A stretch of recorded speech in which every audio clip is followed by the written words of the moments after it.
We are live. Welcome back, ladies and gentlemen. I'm your host, Blake Ruffino. This is Are You Serious Sports. We hope that you guys are making it a good one. We know that we are as well. Massive show in store for you here tonight. We will take the Kentucky and LSU deep dive. Look, we faced Kentucky in early April. A lot of things have changed with them. Look, they're a really good ball club. Really, really good ball club. Every Wednesday throughout the year, we have gone through, if you've noticed, every Wednesday throughout the year, we've done deep dives on every team that LSU will face that upcoming weekend. Doesn't change here tonight. We do Kentucky part 2 here tonight. Look, you can go through the numbers. You can watch them. We've seen them. We know what they're about. I think LSU's very, very much in the driver's seat to win this weekend. Look, you only got to win 2. It's not like preparing for last weekend. I hope the weather stays fine, but you already have the advantage in game 1 with Paul Skeens, which, by the way, both of those young men, and Paul Skeens and Dylan Cruz, are on the Golden Spikes watch list of the best player in college baseball. Jack Caglione from Florida is the third. You literally have a 67% chance that a Tiger is walking away with that award. I do feel it's going to be Paul Skeens when it's all said and done. So we'll talk about that. We'll talk about the deep dive. What we need to know as we start preparing for the Supers. Look, usually we're about, one Thursday away from the series to get started on Friday, but the series does not get started until Saturday. So another day of rest for Paul Skeens, which is really nice.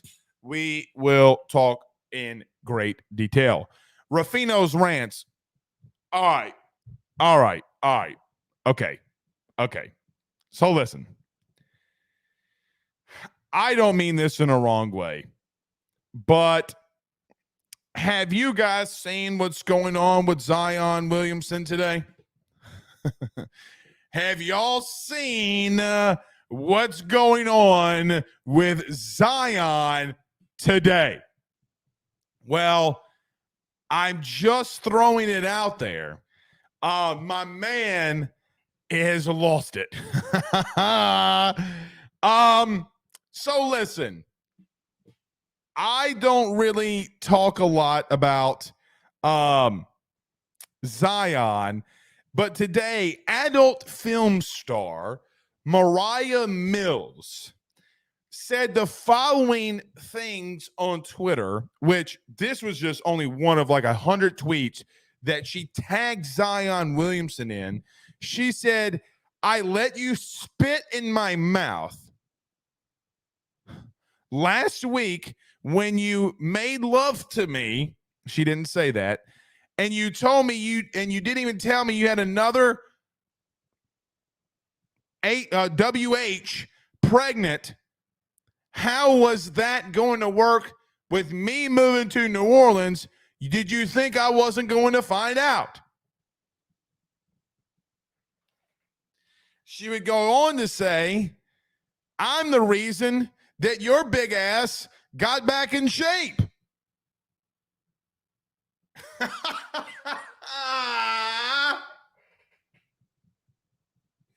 Zion, bro, what are you doing, my guy? What are you doing? Man. We'll talk on Zion here tonight. Also, I got a little bone to pick, man. I got to be real with you. I just, look, when it comes to college football in its whole, Nick Saban might need to be chill out, dude. I just don't think he's the guy. Also, Wilson Alexander from The Advocate joins us here tonight at 7:30. Looking forward to talking with him. We'll obviously talk a little bit of baseball in the Supers. We'll also talk a little bit about some football. A lot of camps are underway this summer for LSU. Some players returning. So we'll see.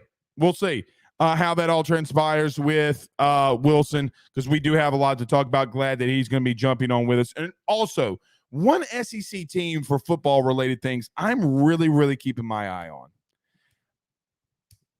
I am going to get, people ain't going to like it. People are not going to like it. People aren't going to like it. I'm going to get ridiculed. I'm going to get ridiculed on this one, but we'll end the show here tonight talking about a little SEC football as well. All right, let's get to a couple comments, though, before we get rolling. Rob Bujo, what's up, buddy?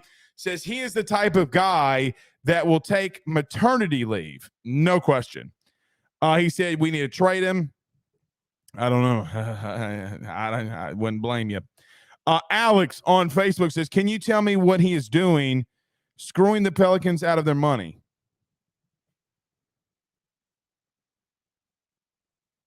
Yeah. I mean, he is. He is. So Zion, come on, my guy. Like, what's going on here? Like, she's an adult film star. You need to be careful who you surround yourself with and who you put your own self in. Right? Like, I mean, come on, dude. I mean, did you think that she was going to be loyal? You hadn't heard the rap song, These Hoes Ain't Loyal? I mean, and then you're going to move both of your side pieces. By the way, Zion had a girlfriend like a year ago. Then you're going to move your side pieces, get one of them pregnant, and then move another adult film star down to New Orleans? My word. Well, I mean, come on, my guy. Come on. All right. So let's get this thing rolling. We'll get to Delton says, well, Zion is being controlled by the wrong head. It's true. It's true. Chance Babin says, be careful whose mouth you spit in.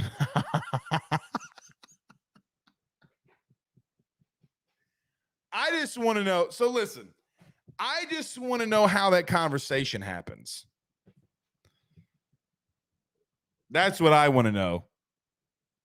That's what I want to know. Like, how does that even happen? Let me spit in your mouth. Like, how? You got to be a twisted individual. Very twisted individual. All right, let's get rolling. Let's talk about good friends, though, over at betonline.ag and our good friends over at GM Varno & Sons. Look, we're about to start some of the merch back. And with that, I'm just going to tell you, you're going to want to buy some of this LSU gear for Omaha. And another place you can bet it at, Bet Online. Just saying, man. Just saying. But if you're listening to us on YouTube, hit that subscribe button, hit that notification bell. If you're listening to us on Facebook, like, subscribe, share to all those social media groups, all those social media pages, wherever you listen to podcasts, rate, review, and subscribe. And we want to say formally, if you have Fubo, you can watch us on the Believe TV and Believe Sports Network. AYS, baby, it's in the building. So shout out to our good friends over at Fubo and Believe. We're literally on your TV. Literally right now on your TV. So excited to be for all of you to be joining us. Let's get to the break. Don't go anywhere. We got a lot to discuss. Let's do this LSU and Kentucky deep dive. Wilson Alexander at 7:30. Be back next. BetOnline is the fastest and easiest way for you to wager on all of your favorite sports, contests, events with the first-to-market odds and lines. Find reviews for all the news for each league, including Major League Baseball, NFL, NBA, NHL, combat sports, college sports, esports, and even golf.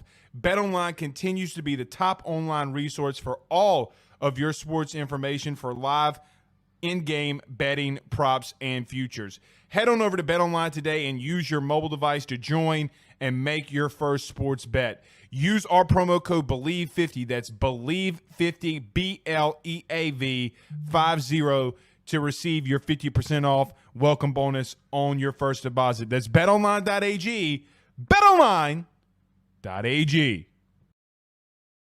With over 65 years of experience, nobody is better equipped to service in your vehicle than GM Varno & Sons. RV repair, big rig overhauls, motorhome chassis, routine maintenance, tire rotations, tire sales. No job is too big or too small over at GM.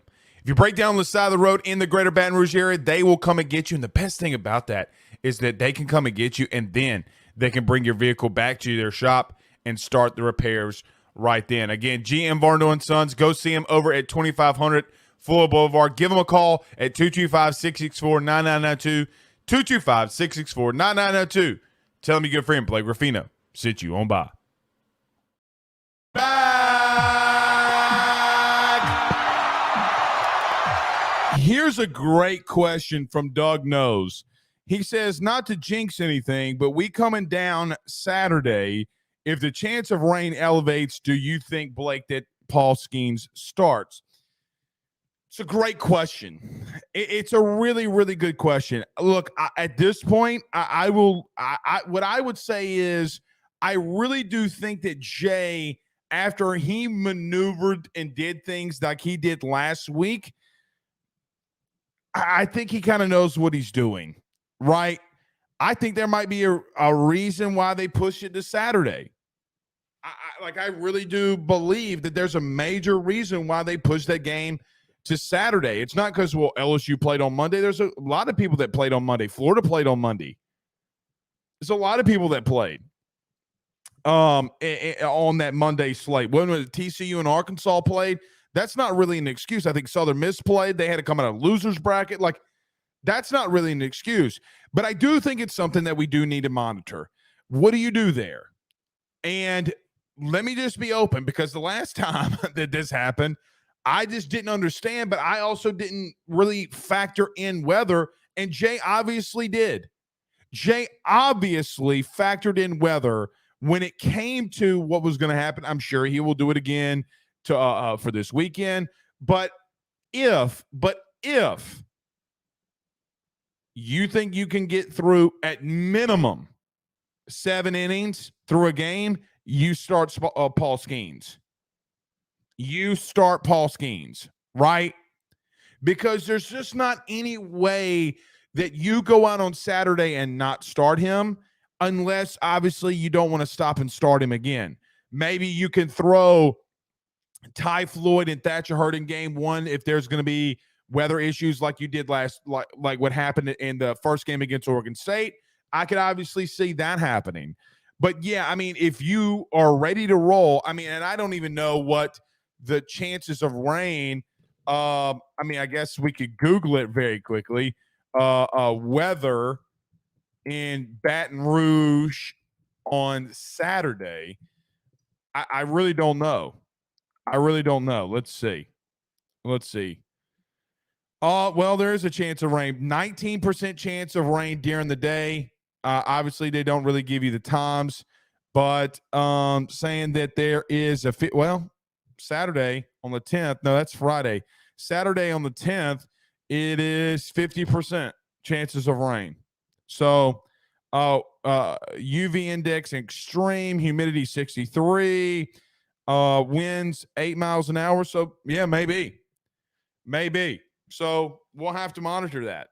Well, the Weather Service says that there's 50, and then Jeremy Marshall says, WAFB says there's 30%. We'll see, man. We'll see. I mean, I really don't know what you do. We're just going to have to trust Jay on that part, but he did it last weekend, so there's nothing that he's already shown that he knows how to navigate it. But at minimum, I mean, what do you do? I mean, you got to throw Skeens in one of the first two games anyway. You're going to throw him in the first one. You're just going to have to. So let's transition into that, and let's just act like for just a minute, let's act like everything's going to be fine, because I still think that it will be. And not only that, I mean, what we're about to talk about doesn't really matter how the games go for a lot of part of this. Listen, Kentucky's like any other team that you've played all year. Now, you've already played them, but they're really the only team that you've kind of seen like this all year. Now, you took 2 out of 3 of them from them. You were out without Hayden Travinsky. You know, I know Pearson played, but look, you really weren't in the rhythm in April like you are right now. You saw what Ty Floyd can do. You've seen what Paul Skeens can do. Dylan Cruz is back to his normal ways. Can Tommy Tanks get rolling? Pearson continues to come up with clutch hits. You're just both different teams than where you were when you faced each other in April. The biggest thing in all of this for me, two things. This team does not hit for power, but they do hit for average. They have two guys in their starting lineup that have 11 sacrifice bunts laid down apiece. You have two more that have 4, one that has 5, and multitudes throughout the lineup that will come in and lay a sacrifice bunt down if they need to. They're a really walked team. You have multiple guys with 35 plus walks on the year. And if you want to know what that's like in comparison to LSU, outside of guys not named Dylan Cruz, you don't have another guy in your lineup that has 40. So Dylan Cruz had 61 walks on the year. Nobody else in your lineup, nobody has over or near relatively to that 40 mark. You have the highest with Jared Jones at 36, but he's not even in your lineup, right?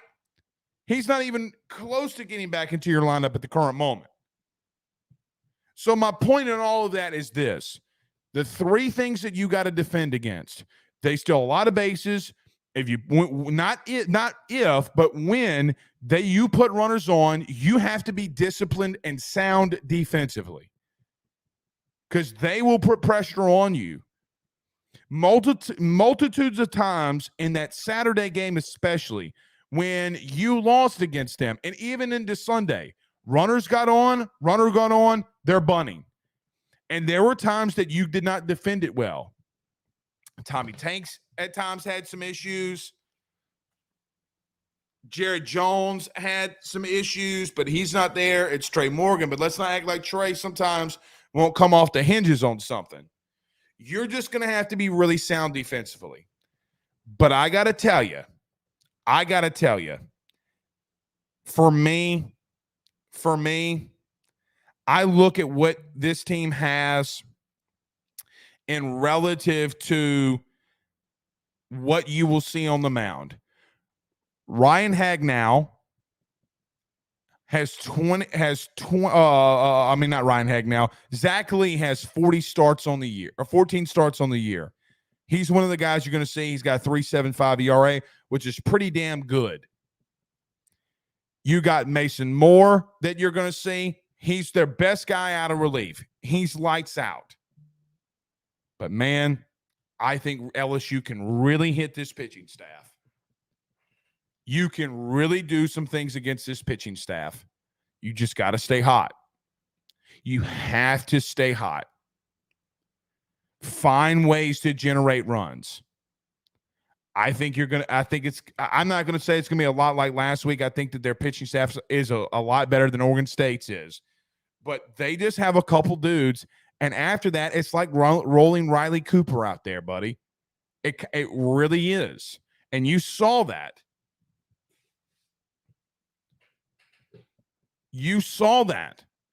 So, and Gasly Gamer here says Kentucky gave up 2 something runs scored per game in their regional. That is second behind Wake Forest in all regionals. I get that. They also didn't see a lineup like this either. The best lineup that they saw all year was probably, and obviously in the SEC. Indiana does not have LSU's lineup. They do not have LSU's lineup. Again, when you look at LSU as an example, Cruz is hitting 432. Tommy is down a little bit, 378, 22 home runs. Kay Belosso's killing the baseball right now. Dude's just legitimately got double-digit home runs. You have 1, 2, 3, 4, 5, 6, 7, 8. Guys, 8. All right, let me make sure I got that right. 1, 2, 3, 4, 5, 6, 7. Actually, my bad. 7 people in your lineup. 7 people in your lineup right now have double-digit home runs. Indiana does not have the offense that you do. And the box is going to be loud. It's going to be roaring. look, you took 2 or 3 from them the first time. And it's really difficult to beat a good team 4 times in a year. It's really tough. I'm not saying this game's going to 3. But when I look at them, and they do have some dudes. You got Mason Moore. You got Ryan Hagnow. You got Zach Lee. You got Darren Williams. You got Jackson Nove and Austin Strickland that all have sub 4 ERAs or less. So 1, 2, 3, 4, 5, 6. They can pitch it a little bit, but they gave up a lot against you the first time. And I know these teams are completely different, but the team that we saw in the last 2 games for LSU, if that team gets rolling, they're not beating you, man. They're not beating you. I'm not saying you're going to win it in 2, but I just don't see. I can't visibly see. Here's how I believe LSU would go down if they did go down. Defensively, they failed.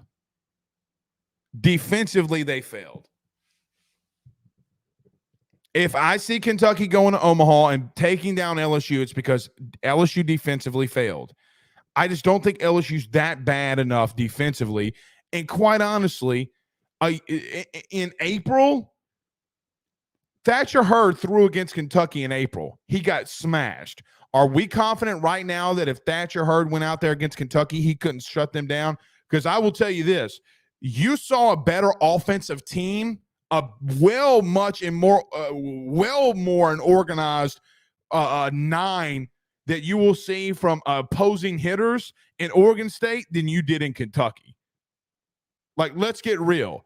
Oregon State, when they're up to hit, is more scary to me than Kentucky is. And if you're in a 2-game scenario with Paul Skeens, Thatcher Hurd, and Ty Floyd, and look, even maybe Gavin Guidry, I still think you have enough arms in a 2-game series. You got to take 2. You can do it. Now, if you get to a game 3, all bets are closed. You get to a 3rd game, all bets are closed. You're going to have to out-hit them. But, man, you take that game 1. Whoo. Guys, I think we're going to Omaha. I know that that's not a hot take. I know that's like, oh, well, look at Blake. Man, I'm just telling you. I cannot see Kentucky coming in to LSU and taking us down. Now, can they? Do they have the ability to? Yes. Yes, they do. All right. Rick says, will UK save their ace for Sunday? Maybe.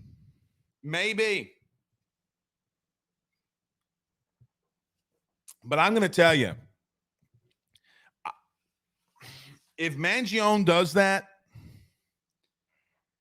I mean, because Zach Lee did not go against us the first time. We did not see Zach Lee. He was out. So we did not see their ace the first time. Neither did he see us. So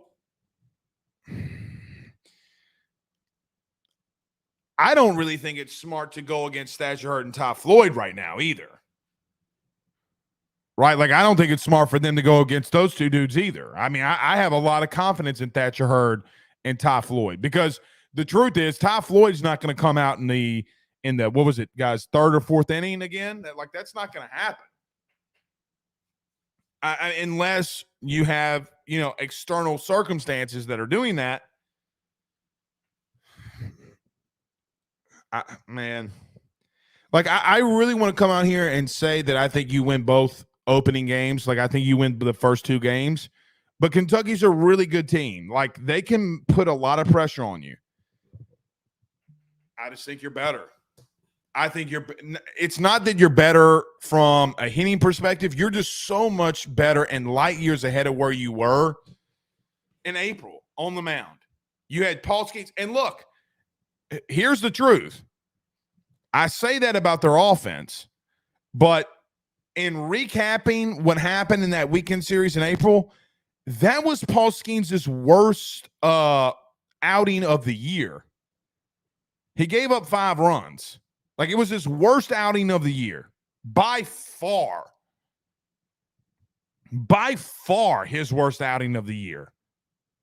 Okay? So they've touched Skeens a little. But with Skeens going up against a line, you know what's interesting too? This is the first time we have, no, they saw Guidry. Guidry pitched in game 3. Pause up. Here's what does Paul Skeens look like when he sees a team twice? The only time that we've seen that is Arkansas. The only time that we've seen Skeens go up a team twice was Arkansas. But Gidger did come in that game 3. He bounced a ball that got past Milazzo, and if I'm not mistaken, scored a run. That's what kind of got them back in there. I don't think we saw exactly. Maybe we did, but Guidry did go game 3. All right, a couple comments. Wilson Alexander is going to join us, and then when he leaves, we'll talk a little bit of Zion.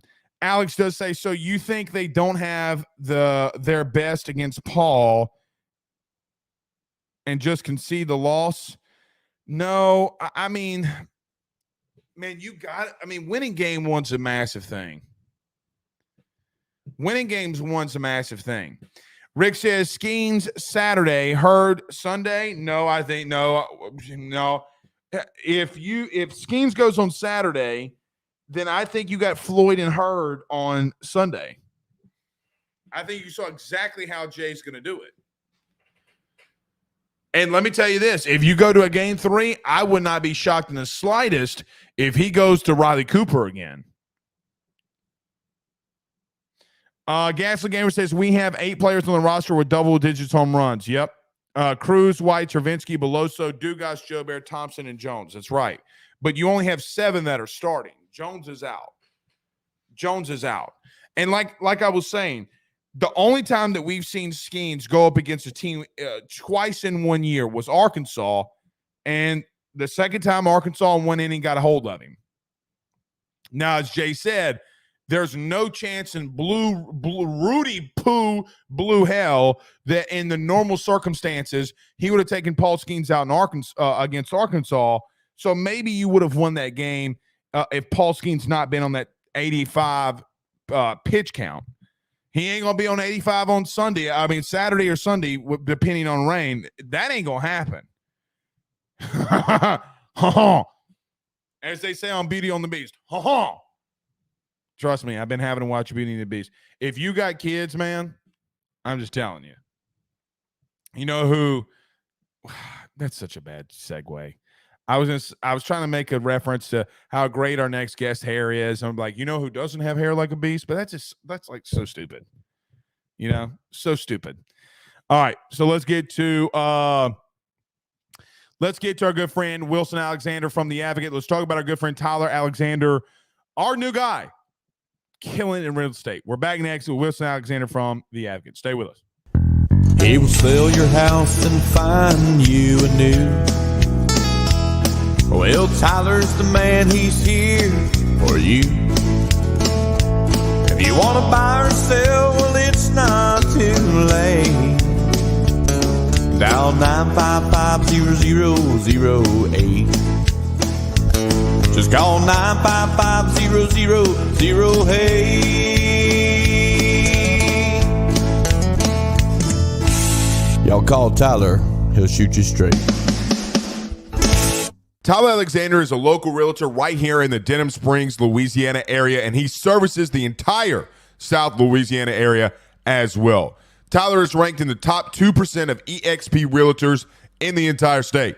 Buying or selling a home can be very stressful, but Tyler will make that process stress-free for you and your family and provide a customer experience for you, not just a customer service.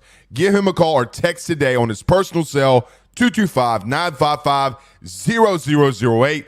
That's 225-955-0008, and let him get your home sold or transitioned you into a new one.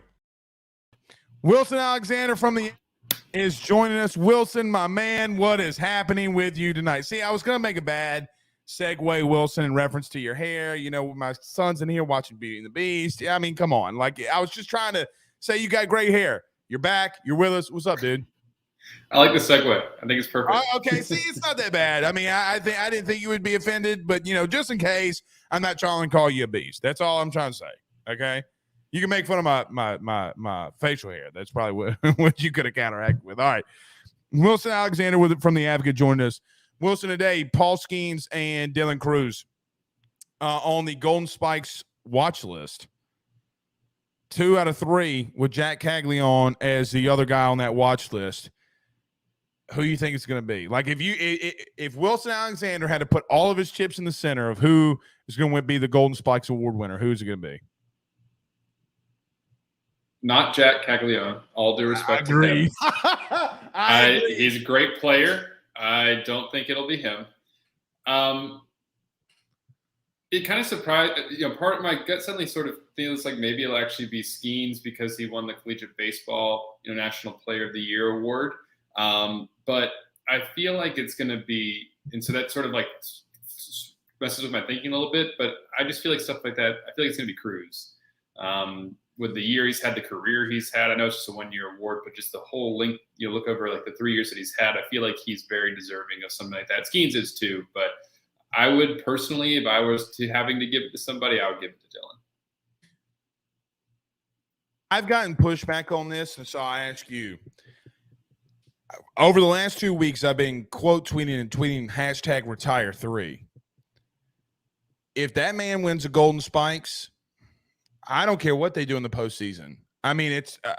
I think you got to retire it. I think that he maybe doesn't get the credit he deserves. But Wilson, am I crazy? Like that is a retirable number now, right? Like he is probably arguably and probably the best LSU baseball player we've ever seen, right? Even if Ben McDonald said that, who am I to disagree with Ben McDonald, right? I mean, so retire it. Like he goes down as the best, right?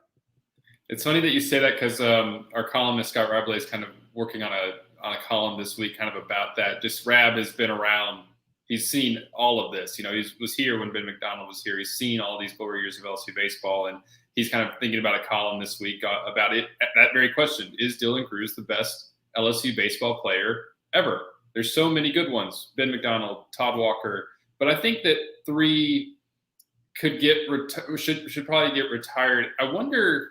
Also, though, like, would you do something that's like Cruz / Bregman? Would Alex be worthy of something like that as well? I mean, he's the number 2 pick in the draft. He had a great career. Obviously, when Dylan first got here, that was kind of the comp. Dylan has probably over the course of his 3 years, especially if he were to break, Grimes' record of batting average in a season, has probably has statistically done a little bit more. But I mean, Bregman's great too. Could you do like a combo? I just floating out. I'm not saying they should. I'm just sort of floating out that idea. But I think it definitely needs to be considered, especially if he wins the Golden Spikes Award. And then if he just caps that with going to Omaha, even if they didn't win, I think 3 would need to be retired and at the very least have a serious discussion about it if those next 2 little boxes get checked off. Yeah, and when you really just kind of stole there at the end. If he does get to Omaha and God willing, they find a way to win a natty, I mean, Wilson, I mean, there's no question after that, at least for me. I just think it comes to so look, full disclosure, the show already knows this because we posted a lot on social media. So my cousin played with Rafe at LSU Eunice. They were roommates.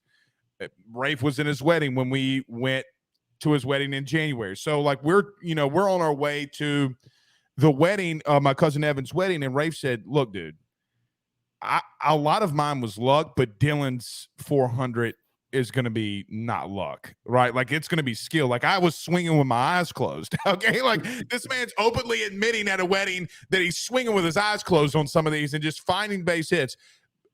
It just comes to a point where you're in the toughest conference in the country, and even the teams in the super regional, guys, do y'all have the final? The producers were doing this. I think he's hitting over 470 on the 5 teams that they placed in the Supers. That's ridiculous, right? Like, that's absolutely ridiculous. Anyway, all right, let's get to some Kentucky. Are you going to be? I know you haven't all season, but you covered the team this week for the regionals. Are you going to be at the Supers all weekend as well? Most likely, I know I'll definitely be there Monday. For anybody who doesn't know, I'm our lead football writer, so I do football year round, and I help out with baseball in the postseason. So I'm doing stuff all week leading up to it, and in the games, we'll just kind of see what we end up sort of figuring out as a staff. But I'll be watching them very closely and definitely covering Monday's game if there is a game 3. Wilson, I know that you had talked about this, okay, and I think it's interesting. We just talked about it as well, because every Wednesday on the show we've done a deep dive on the weekend opponent, okay? This team runs and bunts more than anybody in the country. They walk more than damn near anybody in the country. Defensively, I do question. I'm not saying LSU is going to win 2, but if you play solid defense and you've already seen them once, look, I feel confident. But this is a kind of a scary team in another direction of not gorilla ball but small ball. Would that worry you at all?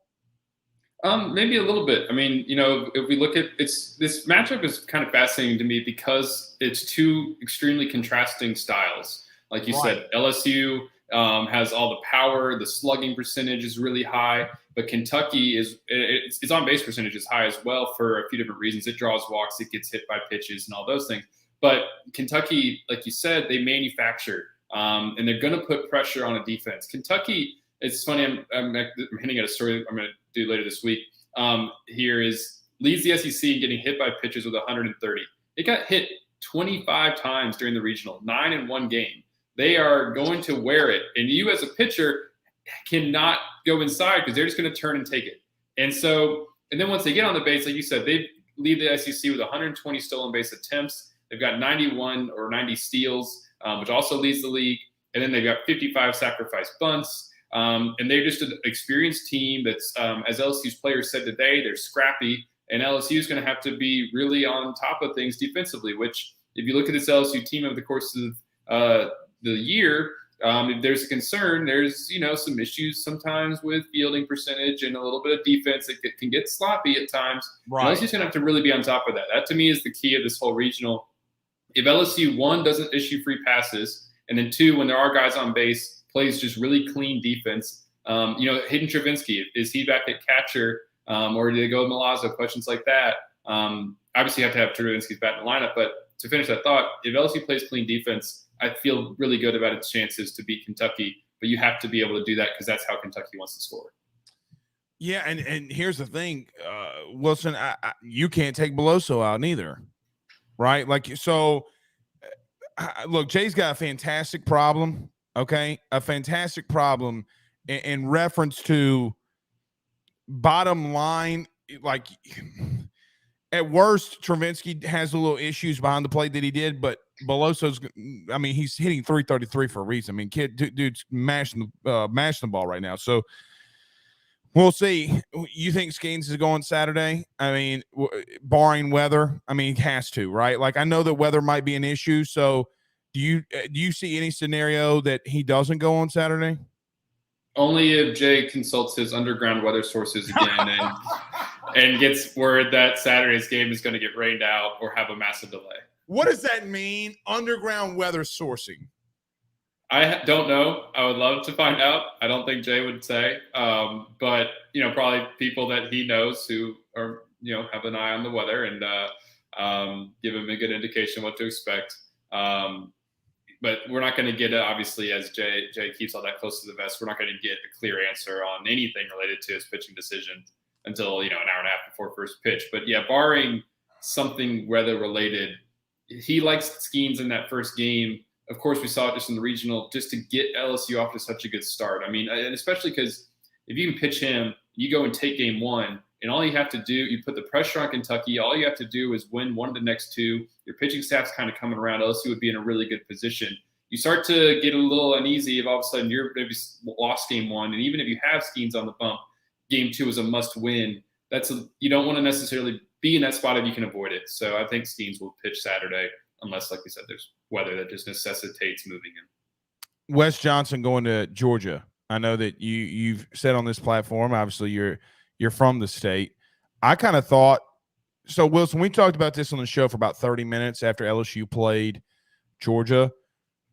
Like, they kept panning over to Kirby Smart, and I'm like, okay, I get that you keep panning over to Kirby Smart when LSU's playing. I know Paul Skeens and Dylan Cruz are great. Why is the entire athletic department there? Like, why was the entire, like, literally, they kept showing the tennis coach, the basketball coach, the soccer coach. I'm like, why is everybody there? And then all of a sudden we find out, obviously, Wes Johnson's going to be the new head coach at Georgia. For me, it felt like, okay, maybe Georgia wants to be serious about baseball. I mean, Wes is known for a lot of great things in a lot of places. When you saw the news, what were your first thoughts? Well, the first thought was just, wow, that is wild timing, because I was literally walking onto the field as I looked at my phone, and I made eye contact and spoke with a few people in the LSU athletic department who were down there, and they didn't say anything, but they sort of seemed caught off guard by the timing of it as well. Just the fact that right there on the field, it was a wild scene for anybody who wasn't there actually able to see this unfold.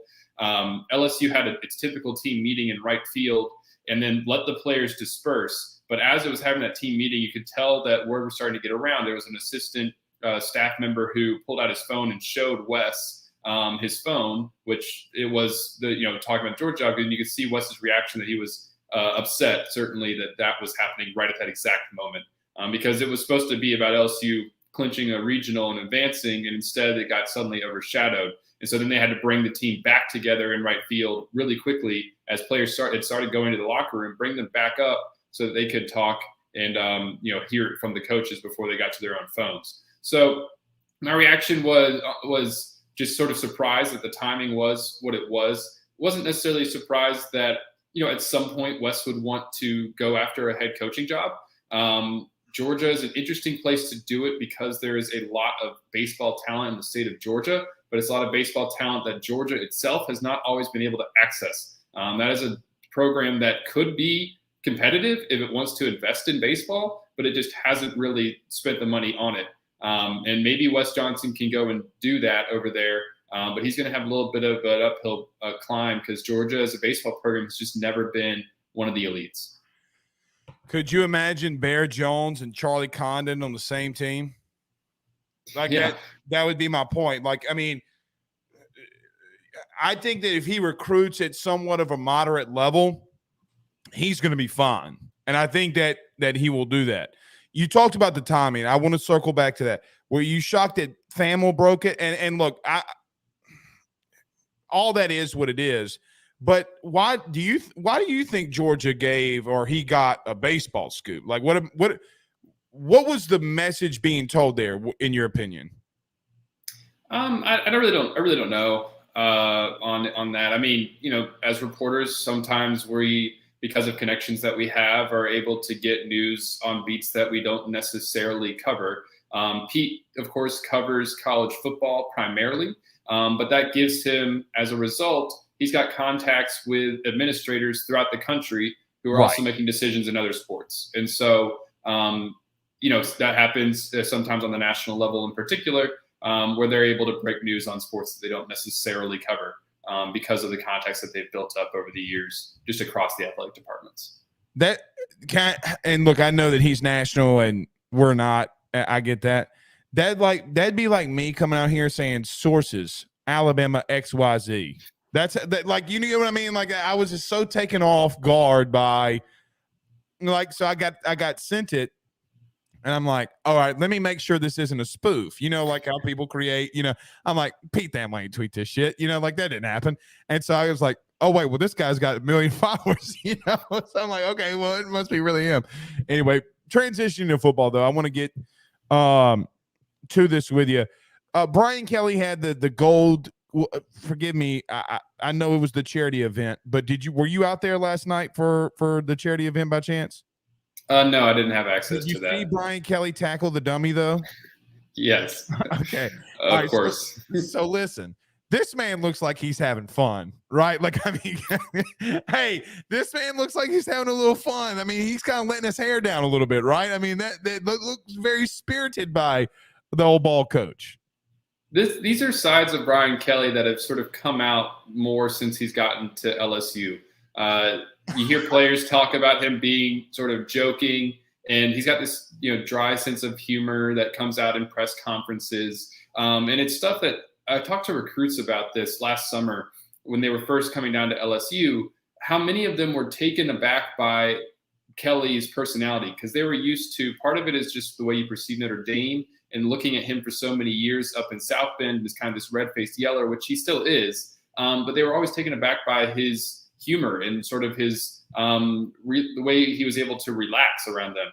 And that's become very evident, I think, since he got to LSU. Maybe Brian is doing more to show that side of himself, or maybe it's just something that we're all now aware of because we're around him all the time. But yeah, going through the drill and going through the tackling dummy and kind of cracking a joke after it about still being a defensive player at heart, that feels very Brian Kelly circa LSU 2023. That's kind of the part of the persona that he's let himself show more of since he got here.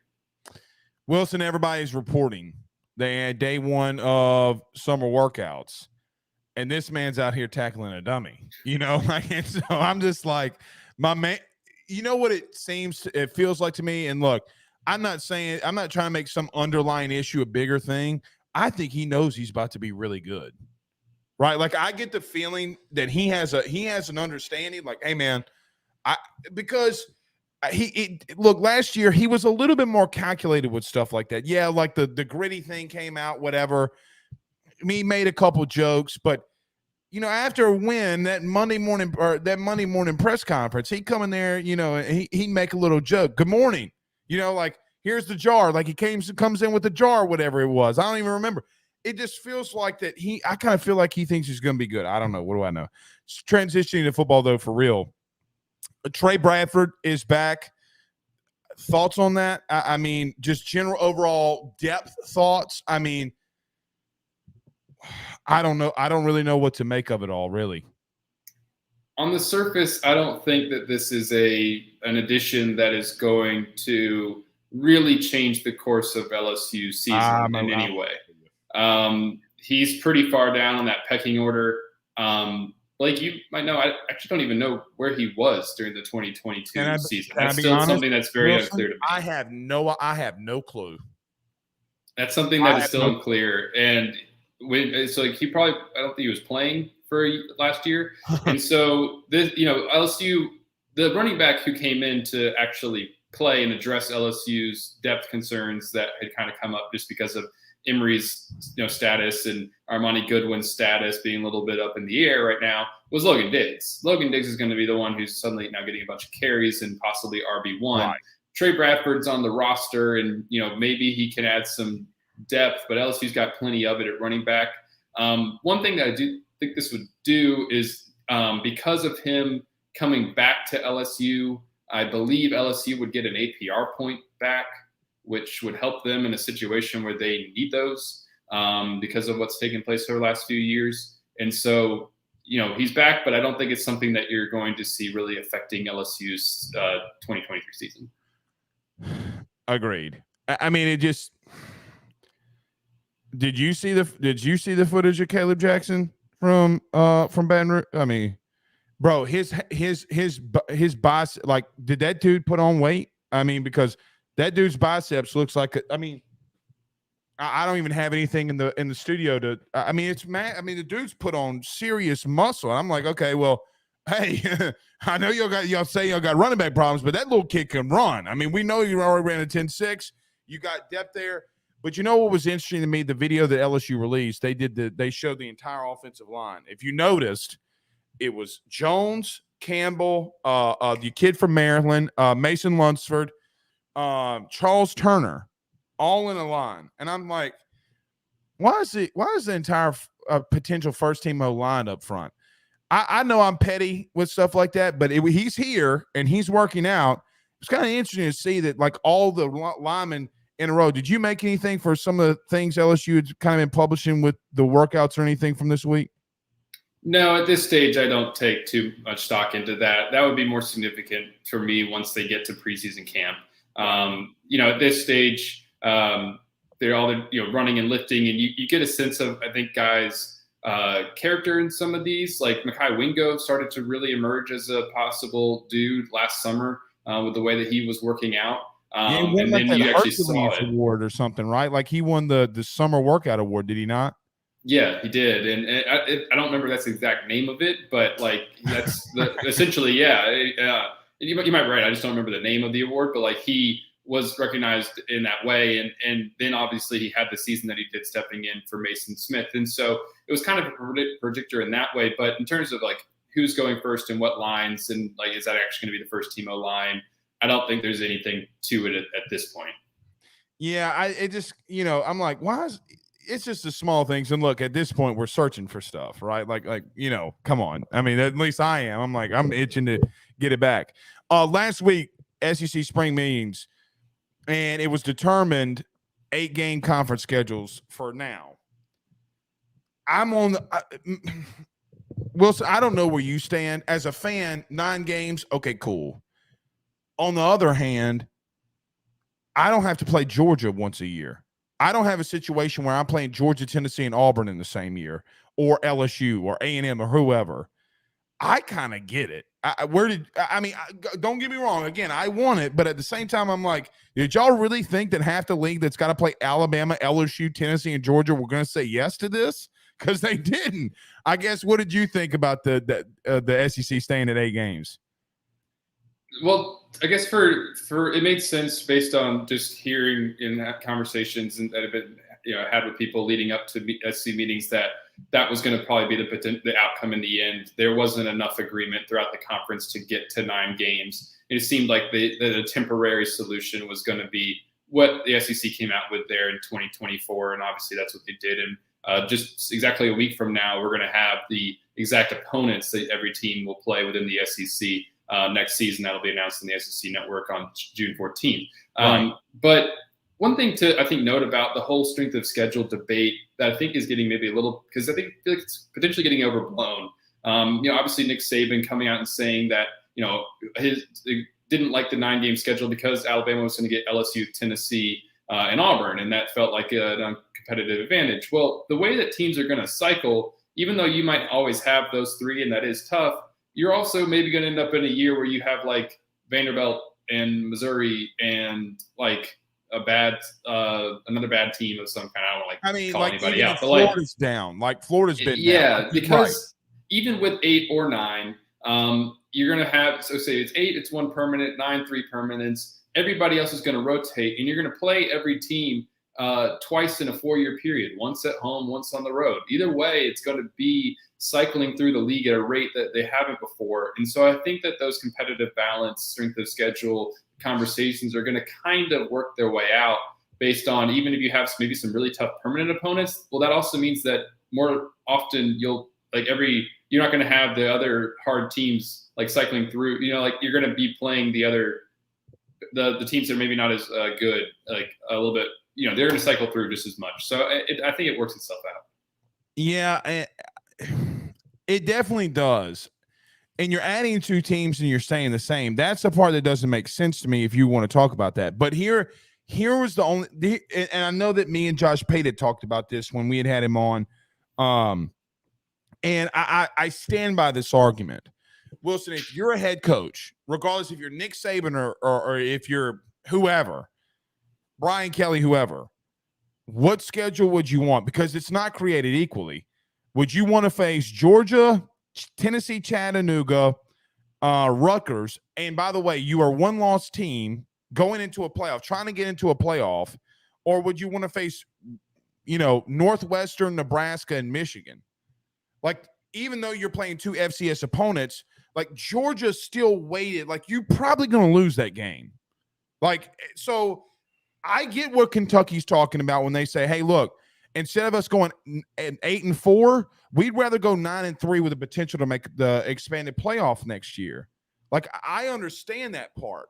I don't know if I'm right in that, but I understand where they're coming from. I mean, if we're LSU fans and LSU is 9-3 and we would have had maybe another non-conference game against Georgia. Would we really want that ninth conference game? Because I know we wouldn't.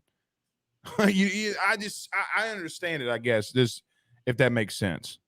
Yeah, that's an interesting point, particularly because that was something, like you said, raised by like Kentucky and others. Was that the strength of schedule? How is that going to be weighed in the expanded college football playoff? And that's part of the reason that the SEC stuck at 8 games, was because of the playoff expanding in 2024. They'll have a year to maybe now see, okay, how does this in this expansion, how is strength of schedule weighted? Although at the same time, they're hoping to come up with a little bit more of a permanent solution at this time next year. But then again, they've said that like multiple times coming up to this point, and it got kicked down the road. So we'll kind of see how it works out. But it is an interesting point, I guess. And on the LSU front, it's relevant in 2024 in particular because, yeah, LSU, remember, made space for 9 conference games. This is a schedule format that LSU has supported for a very long time. Brian Kelly and Scott Woodward have both publicly said that they want 9 games, and they hope that it gets to that eventually. They want to play all the best. But in 2024, LSU has non-conference games scheduled against USC and UCLA. Imagine the schedule then when you got a 9-game SEC schedule, those 2 non-conference games, and your one easier non-conference game is, I believe, South Alabama. So that would be just a gauntlet to get through. Now LSU is maybe going to be set up a little bit better to make the college football playoff in 2024, be able to withstand a loss or two and still get in an expanded format because of the strength of schedule that it will have already played, while not maybe punishing itself so much that season. Because like I said, LSU made room for 9. Like, it moved the Rice game from 2024 to 2029. Now it's going to have to find another game in 2024, but that's not going to be a difficult game for them. It'll be somebody who, a smaller team, a smaller program. Yeah, I think they'll go in state. I mean, if they're playing South Alabama, you know who's on the docket. My Southeastern Louisiana Lions. They're on the docket. I don't like it. Hey, Dad, you ever hear that? I didn't go to the game. I didn't even watch it. I couldn't do it. 2019, couldn't do it. I just watched the replay. It's like they're going to get their ass beat. Braden Fajoko. Braden Fajoko Braden came on our show at the end of the season. He had career sacks against my team. I mean, I'm like, how dare you, dude? Like, of all teams you're going to do it against, like, you're going to do it against my team. So, anyway, all right, Wilson, thank you so much, man. You think LSU in 2 against Kentucky? If Skeens can pitch game 1, I think LSU in 2. I literally, before you came on here, said the same thing. That's exactly what I said. I was like, well, Skeens goes 8. I mean, yeah, give me LSU in 2. I mean, come on. So, I'm with you. Yeah. All right. We'll see you next time, buddy. Thank you so much. All right, Blake. Thanks for having me. All right. Thanks, Wilson Alexander from The Advocate. Always fantastic at what he does. Let's talk about a good friend, Steve Bean, over at Bayou Bowl and Go. And they're doing the daiquiris too, man. Where can you find a place? Where you can go through a drive-through and get crawfish that's been cooked by an outright legend? Steve Bean and his wife are legends when it's in the seafood game. Daiquiri is on the way as well. Let's talk about him. Let's talk about a good friend, Carol False over at State Farm. Don't go anywhere. Zion, my guy. What are you doing? You spitting in women's mouths, you nasty bastard. I just want to know the conversation. Hey, baby, let me spit in that mouth. Like, what are you saying to her? Talk about it next. Bayou Daiquiris at Bayou Bowl and Go is owned and operated locally by Steve and Lisa Bean. You can find them at 1512 North Highway 190 in Covington, Louisiana. That's 1512 North Highway 190 in Covington. The North Shore's first crawfish drive-thru is about to step it up another notch by bringing you drive-thru daiquiris as well. You can call in your order today at 985-888-1914, 985-888-1914, because you know what? Daiquiris and crawfish, it's a Louisiana thing. Guys, you might know my good friend Carol False and all the great service that he provides over at State Farm. He is your good neighbor after all. But did you know State Farm has surprisingly great rates as well? Along with a great neighbor service, State Farm agent Carol Falls has surprisingly great rates for everyone inside the state of Louisiana. So call him today at 985-395-4300, 985-395-4300 for all of those surprisingly great rates on auto, home, and life insurance needs. Like a good neighbor, State Farm is there, and individual premiums will vary by customer. All applicants subject to the State Farm underwriting requirements.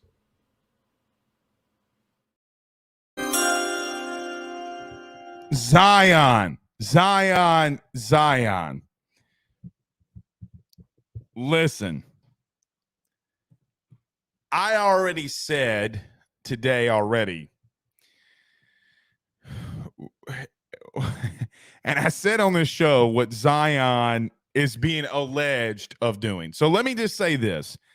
I'm going to tell you what's going on, and I'm just going to say that all of this is being alleged because Zion has not come out and said that this is true. Now, is it true? Yeah. My girl's been out there subtweeting him all the live long day. So in case you missed it, I honestly did not know, and hand to God, did not know who Mariah Mills was. Did not know. Well, today I come to find out that Mariah Mills is I'm assuming a former or still active adult film star. Well, today she came out. Actually yesterday, Zion, or a couple days ago, whenever it was, came out and said that he was expecting a child with his baby mama. Okay? That's fantastic. I'm happy for him. I am happy that you are having a child. Anytime somebody is having a child, I'm all for that, man. Children, to people who probably knew me before I had been, both of my children have changed my life, literally for the better.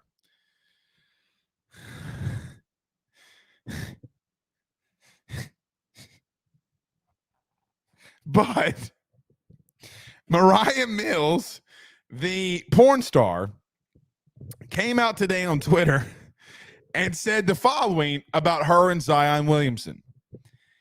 I let you spit in my mouth last week when we effed. You could have told me you had another hoe pregnant. How is that going to work moving us both to New Orleans? And you thought I wouldn't find out at Zion Williamson. She would go on to say a boatload of things. Later, she would say, I guess I'm going to be the stepmama, you not effing up me at Zion Williamson, plans babies or not. It is what it is of this. So she finally would come out and say, this is what sent me over the edge. I deleted that video of the photographer pouring honey in my mouth because you told me you felt disrespected in some type of way. So hold on. So this man, Zion, I can't even get through it. Had relations with a woman. No, it's about the honey. Had relations with this woman, and when they were in these relations, this man came out and said, let me spit in your mouth? Like, please, somebody on the face of the planet Earth, tell me how you can have a conversation with anybody in the world and say, let me spit in your mouth, only to turn around and say, let me pour honey down that damn thing. Like, come on, man. Zion, my guy.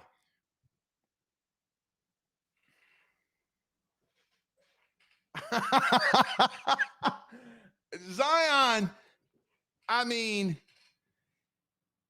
and then she posted all those videos or photos of him on Snapchat saying, I'm going to fly you out to New Orleans. And I'm quoting here, bang that thing down.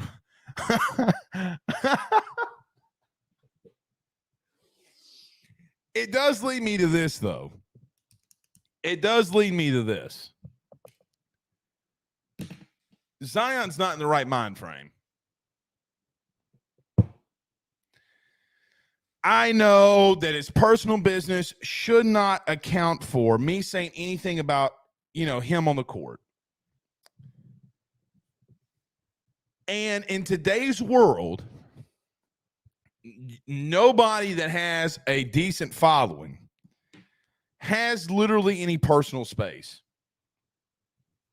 Has no personal space whatsoever. I do think you need to get rid of Zion. There are parts of me that think that you need to get rid of Zion. I do think that there's, do you really want the face of your franchise to be Zion right now? The dude doesn't want to play games. He's played 29 games the last 2 years. Is he worth all this? I just don't know, man. I just don't think that Zion Williamson is worth all this BS. I really, really, really don't. If can Zion be and come back and maybe does being a parent motivate him to do special things? God, I hope so. But right now, I just don't think he's in the right mind frame. Now, all this is alleged. All of this is alleged. We'll see. All right, we'll see y'all tomorrow, knuckleheads. I'll do the team I'm looking out for in the SEC tomorrow. We'll end on that. See you tomorrow. Peace.